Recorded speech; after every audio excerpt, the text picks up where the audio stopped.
Apocalypse chapitre 19 et nous allons regarder les 10 premiers versets de ce chapitre, Apocalypse chapitre 19. Nous arrivons à la fin de cette série de messages où on a quand même quelques semaines de plus qui nous restent, mais avec Pâques qui arrive, donc on sera probablement ici fin avril avant de finir avec cette série de messages.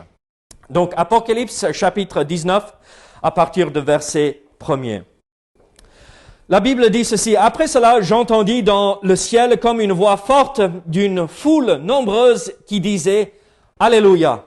Le salut, la gloire, l'honneur et la puissance sont au Seigneur notre Dieu, parce que ses jugements sont véritables et justes. Car il a jugé la grande prostituée qui corrompait la terre par son impudicité, et il a vengé le sang de ses serviteurs en le rendement de sa main. Et ils dirent une seconde fois, Alléluia. Et sa fumée monte au siècle des siècles. Et les 24 vieillards et les 4 êtres vivants se prosternèrent et adorèrent Dieu assis sur le trône en disant, Amen, Alléluia. Et une voix sortit du trône disant, Louez notre Dieu, vous tous, ses serviteurs, vous qui le craignez, petits et grands. Et j'entendis comme une voix d'une foule nombreuse, comme un bruit de grosses eaux, et comme un bruit de fort tonnerre, disant, Alléluia, car le Seigneur notre Dieu Tout-Puissant est entré dans son règne. Réjouissons-nous et soyons dans l'allégresse, et donnons-lui gloire, car les noces de l'agneau sont venues, et son épouse s'est préparée, et il lui a été donné de se revêtir d'un fin lin éclatant, pur, car le fin lin, c'est la justice des saints. Et l'ange me dit, écris, heureux ceux qui sont appelés au festin des noces de l'agneau. Il me dit, ces paroles sont les véritables paroles de Dieu, et je tombai à ses pieds pour l'adorer. Mais il me dit, garde-toi de le faire, je suis ton compagnon de service et celui de tes frères qui ont le témoignage de Jésus. Adore Dieu, car le témoignage de Jésus est l'esprit de la prophétie. Prions ensemble. Seigneur, aide-nous à comprendre ce que tu veux nous montrer ici dans ce passage. Seigneur, un passage de joie et de chant, d'adoration, Seigneur. Seigneur, aide-nous à vraiment mettre en pratique ce que nous allons voir aujourd'hui. Au nom de Jésus. Amen. Là, nous arrivons à la fin de la grande tribulation. Ça a été long. De chapitre 4 jusqu'à chapitre 18, nous voyons la destruction de la terre, le jugement de Babylone, le jugement de la terre et les hommes qui sont allés à l'encontre de la volonté de Dieu. Et je vais vous dire honnêtement, parfois, certains de ces passages, mais Seigneur, mais quand même, Seigneur, où est ta grâce et ta miséricorde? Et Seigneur, pourquoi? Pourquoi, Seigneur? Et c'était difficile parfois. Mais on voit ici, à partir à la fin du chapitre 18, nous voyons le jugement dernier. Nous voyons la Babylone qui est tombée et la chute de la grande prostituée. Ce système religieux que l'Antichrist a rétabli pendant la tribulation, mais qu'il a enlevé à moitié du temps. Et après, le système économique gouvernemental, Babylone est tombé. Donc, Dieu l'a jugé. Et donc, c'était un moment difficile pour la terre.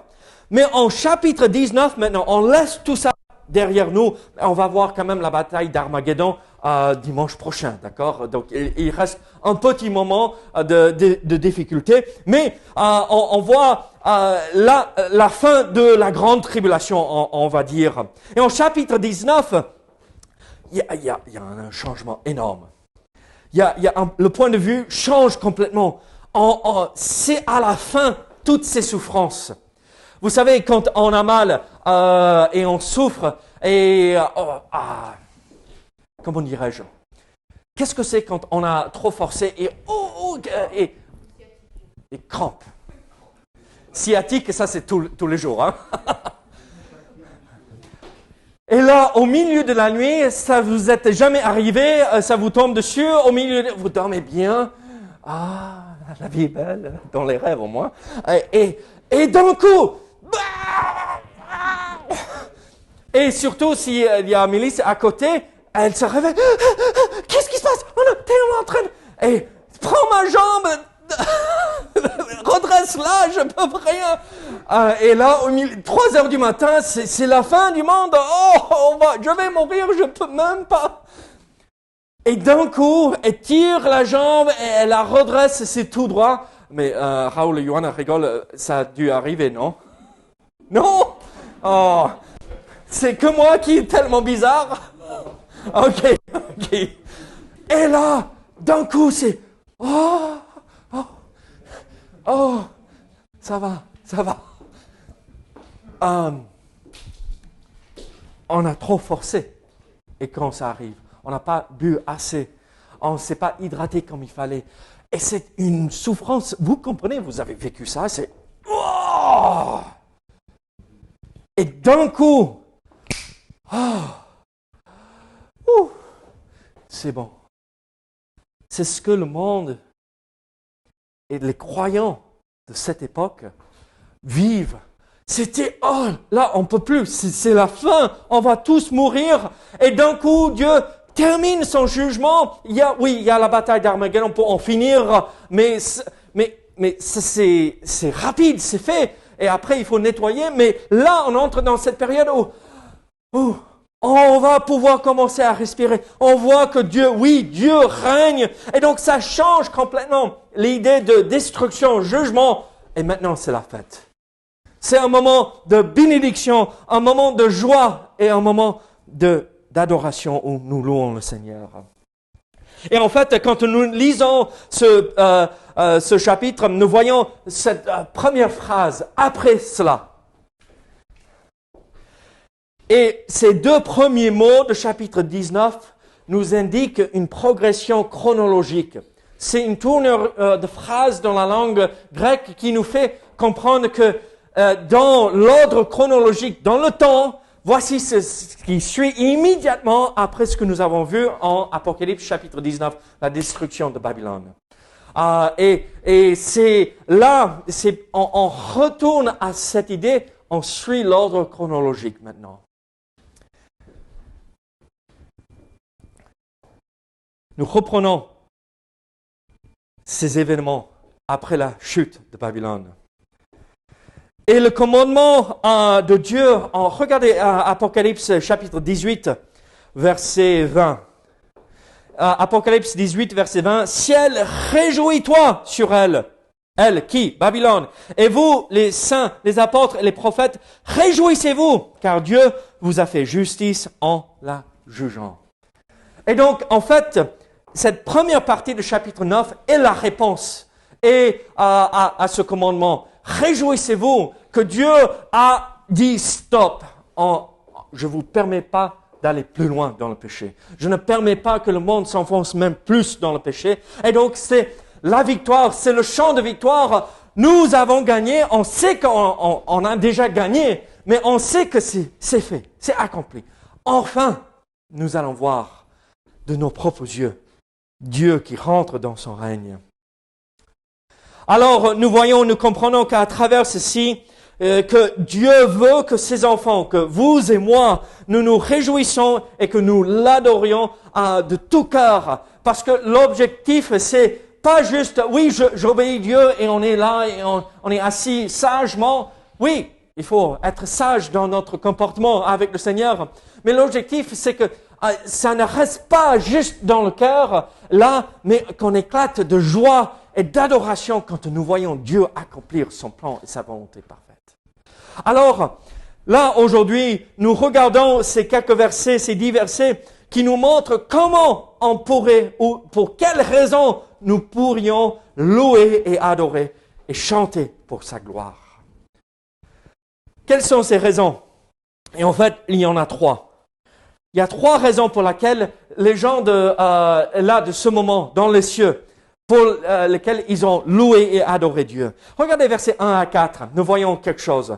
Versets 1 à 4 de chapitre 19. Après cela, j'entendis dans le ciel comme une voix forte d'une foule nombreuse qui disait « Alléluia!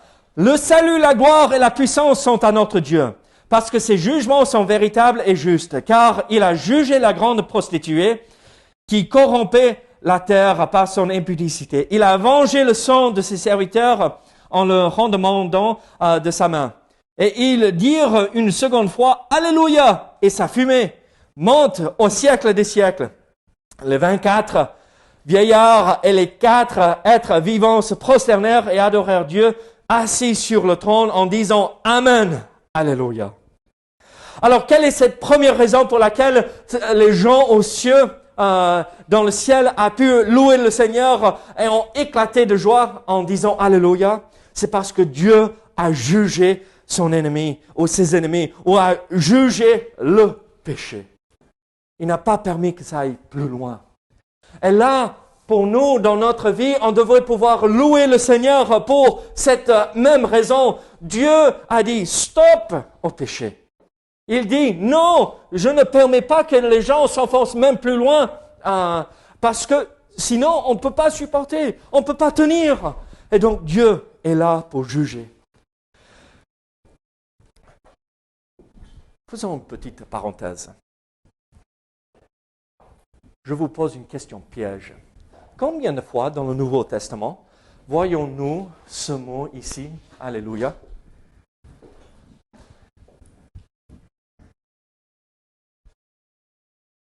Il y a des fois. Non. Qu'ici dans ce passage? Ça vous étonne? Nous, on dit Alléluia tout le temps. La raison pour laquelle j'ai choisi ces cantiques ce matin, c'est parce que quasiment dans chaque cantique, on a dit Alléluia. Et en fait, ici dans le Nouveau Testament, nous voyons ce mot utilisé que 4 fois. Quand je dis quelque chose que 4 fois dans ma vie, vaut mieux écouter. Astuce pour ta vie. Si je dis quelque chose une seule fois, écoute-le. Vous voyez, c'est important. C'est un moment très très important. Donc ça c'est juste dans le Nouveau Testament. D'accord? Donc le mot Alléluia, vous savez ce que c'est. C'est un mot hébreu, mais qui a été translittéré. Et donc c'est un mot qui veut dire louer l'Éternel. Donc c'est un ordre, c'est un commandement. Et en même temps, c'est la façon qu'on s'exprime. Et donc, en louant le Seigneur, on donne cette exhortation à tous ceux autour de nous. Louez-le quand même avec moi. Allez-y, allons-y, louons-le. Et donc, ce qui est... je vais vous choquer. Ce mot est composé de 2 mots hébreux. Alléluia. Le premier mot, c'est halal. Et immédiatement, tout le monde pense, oh, halal, c'est musulman ça. La viande halal, non? Non, pas du tout. C'est le mot halal qui veut dire louer, louer, louer.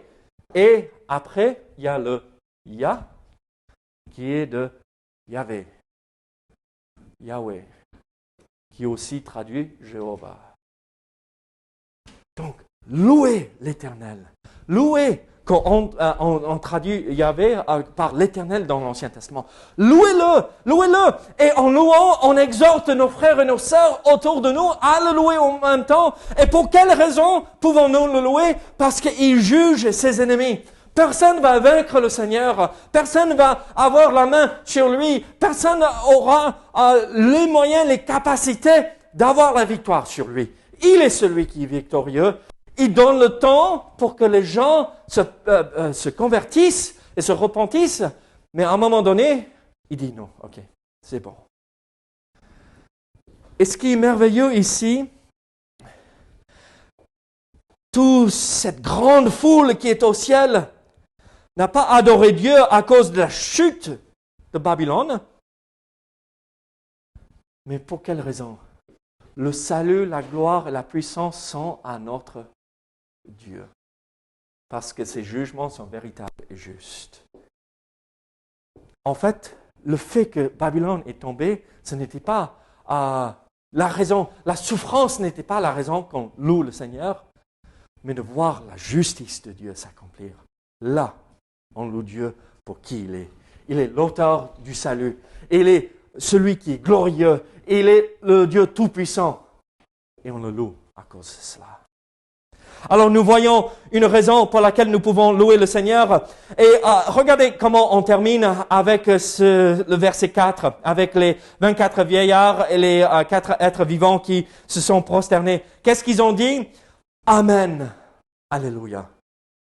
Ils ont ajouté un autre mot à cette phrase ou ce mot Alléluia. Ils ont dit Amen. Ainsi soit-il. Et donc l'idée ici, c'est qu'ils disent, mais Seigneur, accomplis ceci.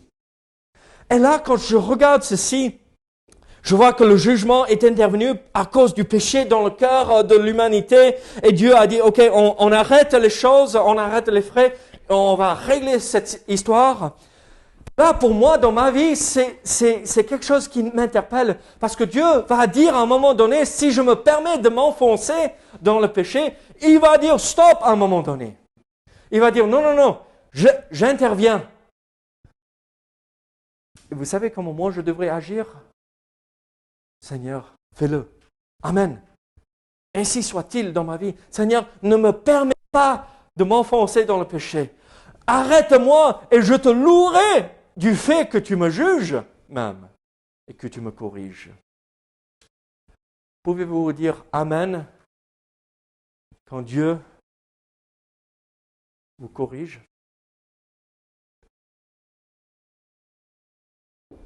On devrait pouvoir le faire parce qu'on sait que c'est la meilleure chose. Alors, ils ont loué le Seigneur parce qu'il a jugé ses ennemis. Mais regardez versets 5 et 6, nous voyons ceci. Versets 5 et 6, nous voyons « Et une voix sortit du trône disant « Louez notre Dieu, vous tous ses serviteurs, vous qui le craignez, petits et grands. » Et j'entendis comme une voix d'une foule nombreuse, comme un bruit de grosses eaux, et comme un bruit de fort tonnerre, disant « Alléluia, car le Seigneur notre Dieu Tout-Puissant est entré dans son règne. » Là, on parle de l'idée, cette idée prophétique, il va établir le royaume, le millénium. Il va établir le royaume sur cette terre pendant 1000 ans et la paix régnera jusqu'à la fin. Et après, un petit moment de tristesse encore, mais après, on rentre dans l'éternité future. Pour quelle raison pouvons-nous louer le Seigneur? Parce qu'il règne. Il règne. Ce n'est pas que Dieu ne règne pas sur son trône aujourd'hui. Là, nous parlons de cette période prophétique pendant le millénium sur la terre. Mais il règne aujourd'hui. Il est celui qui est assis sur son trône. Il est celui qui est le Seigneur des seigneurs et le Dieu des dieux, n'est-ce pas? Il est le roi des rois. Il est celui qui règne. Est-ce qu'il règne dans votre cœur?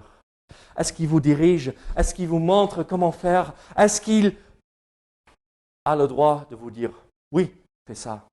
Non, ne fais pas ça. » Est-ce qu'il règne? Regardez le psaume 97. Le psaume 97.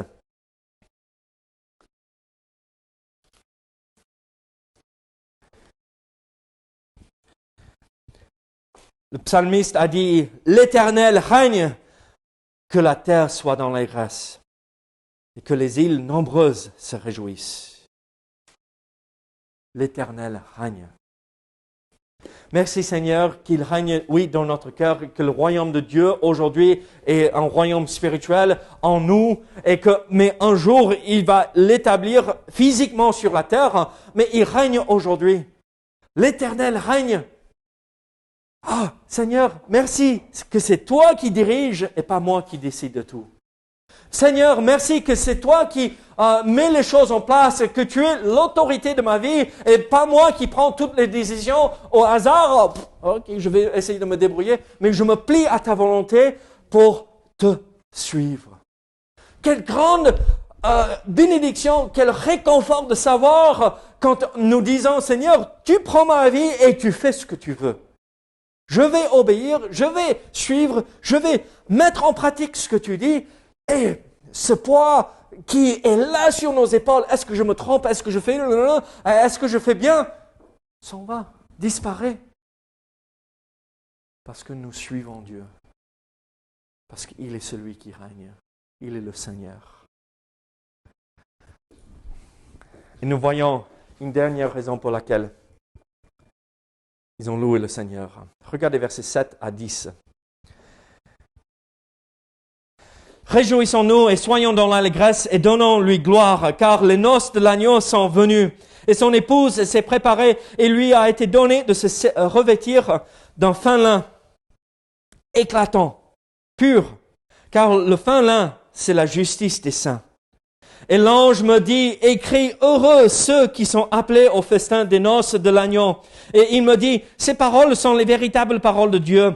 Et je tombais à ses pieds pour l'adorer, mais il me dit, garde-toi de le faire. Je suis ton compagnon de service et celui de tes frères qui ont le témoignage de Jésus. Adore Dieu, car le témoignage de Jésus est l'esprit de la prophétie.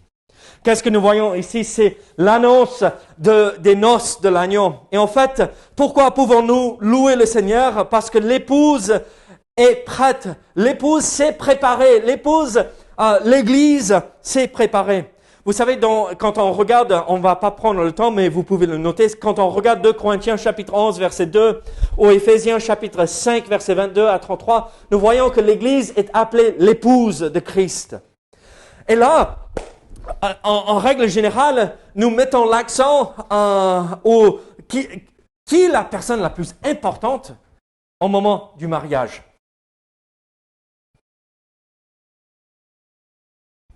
L'épouse.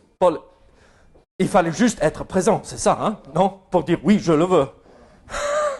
Après le reste, c'est tout concernant Sylvia. Oui, d'accord. Ouais, c'est un peu plus que ça, quand même.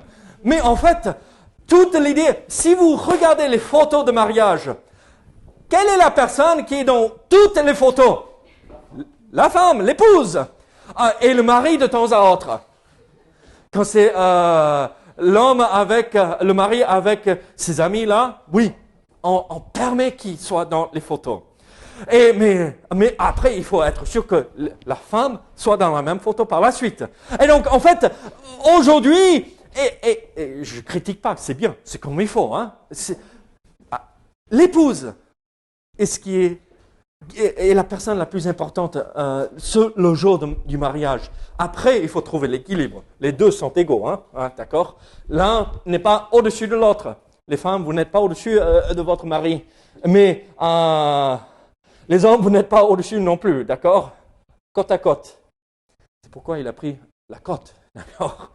Pas un os du pied ou pas l'os de la tête, mais ici, côte à côte, toujours ensemble, marchant du même pas. Alors, nous voyons, l'épouse, c'est l'Église, mais Jésus-Christ est l'agneau, il est l'époux. On voit ça dans Jean chapitre 3, verset 29. Christ, l'agneau immolé, est l'époux. Et nous voyons cette vérité magnifique. Et donc, qu'est-ce que l'épouse porte ici dans ce moment-là? Sylvia, qu'est-ce que tu as apporté le jour de ton mariage? Vas-y, dis-le. Jolie robe de mariée. Combien de robes de mariée? 2. Oui, dans leur culture, on change à plusieurs reprises pendant la journée pour chaque occasion. Johanna, qu'est-ce que tu as apporté? Une seule robe. Oui, comme Mélissa, une seule robe. Mais décris cette robe. Est-ce que c'était blanc, j'imagine? Hein? Très belle. Une très belle robe. Est-ce qu'il y avait le train qui te suivait? Combien de mètres? 4, 5, 6 mètres? Oh non, ok. Quand j'étais petit, ma famille et moi, on a habité en Caroline du Nord pour 2 ans. Et il y avait une église juste à côté de la maison. Et on était dans cette maison. Je me rappelle bien on venait d'arriver, là en Caroline du Nord, on venait d'arriver aux US et d'un seul coup, je regarde par la fenêtre, je vois tout le monde qui débarque à l'église. Je me suis dit, mais c'est samedi, mais qu'est-ce qui se passe là? Ils sont très consacrés ici aux US. Ils sont à l'église même le samedi, mais mince alors. Et après, tout le monde débarquait, bien costume, cravate, bien smoking même. Qu'est-ce que c'est cette histoire-là? Et d'un coup, je vois une femme sortir d'une belle voiture et mince alors, ce truc qu'elle portait, c'était vraiment un truc, hein? Cette robe qu'elle portait, il y avait trois jeunes femmes derrière pour porter ces morceaux de robe qu'on accrochait à cette robe. Et c'était, ouh, qu'est-ce que c'est ça? C'était joli, c'était vraiment impressionnant. Comme on voit dans un conte de fées, vous savez, c'était, waouh!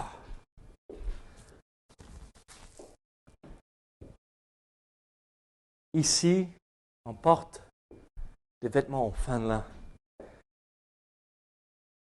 Mais le fin lin, comme nous voyons, ce sont les œuvres justes que les croyants font pour Dieu. Nous sommes sauvés par la foi en Jésus-Christ, n'est-ce pas? Mais les vêtements que nous allons porter au moment des noces de l'agneau, c'est les œuvres justes, la justice que nous avons fait pour lui et les œuvres que nous avons fait pour lui pendant cette vie ici-bas. J'espère que je serai revêtu d'une belle robe.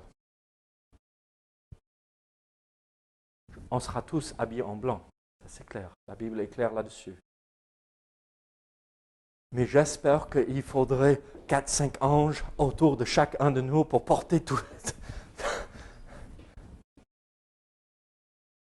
Vous voyez ce que je veux dire? Pourquoi pouvons-nous louer le Seigneur? Parce que l'épouse, l'Église, nous, le corps de Christ s'est préparé. Pas qu'on dit, regardez-moi ce que j'ai fait pour le Seigneur, mais regardez ce que le Seigneur a permis que je fasse pour lui. Lui en moi qui a tout accompli. Et à la fin, nous voyons, quand on regarde Éphésiens chapitre 5, que c'est là où 2 Corinthiens chapitre 6, là c'est le grand tribunal, ou le jugement de Christ, où il évalue notre vie et nous recevons nos récompenses. Et c'est avec ces récompenses, c'est les couronnes, mais aussi avec cela que nous serons habillés en blanc. Qu'est-ce que nous allons porter ce jour-là? Qu'allons-nous porter? Quelque chose de joli? Ou le mini truc, parce qu'on n'a pas fait grand-chose pour le Seigneur. Là, nous parlons de ceux qui sont invités aux noces. Et ce qui est intéressant, on change de mots. L'épouse, la fiancée, en règle générale, dans la langue originale, on l'appelle, c'est le même mot, nymphe, N-Y-M-P-H-E, d'accord? C'est la fiancée. Mais ici, ce n'est pas ce mot-là pour l'épouse. C'est femme. Donc, le mariage, c'est déjà accompli. Maintenant, c'est la fête. Et on va bien manger. Donc, certains pensent que tout le millénium, c'est la célébration, c'est le festin des noces, c'est la fête après le mariage. Tout c'est déjà accompli, on est déjà mariés, l'époux et l'épouse sont ensemble, ils sont mariés, ils ont reçu les récompenses, nous les croyants, et maintenant c'est la fête. On rentre dans cette période de célébration de ce mariage, et chez le peuple juif, ça pourrait durer des jours, même voire une semaine de célébration. On va avoir un moment de célébration. Quel jour merveilleux ça sera. Et ceux qui sont invités, l'épouse n'est pas invitée, elle est l'invitée d'honneur, elle est déjà là. Ceux qui sont invités sont les croyants de l'Ancien Testament. Et aussi les martyrs de la tribulation. Ils vont venir assister à cette grande célébration du mariage entre l'époux et l'épouse, entre l'agneau et son Église qui a été purifiée. Et là, on aura tous les peuples de Dieu unis ensemble pour célébrer ce moment. L'Ancien Testament, l'Église avec le Nouveau Testament et les croyants de la tribulation. Alors, nous pouvons louer le Seigneur parce qu'il nous permet de se préparer. Lui en nous qui a accompli toutes ces choses merveilleuses.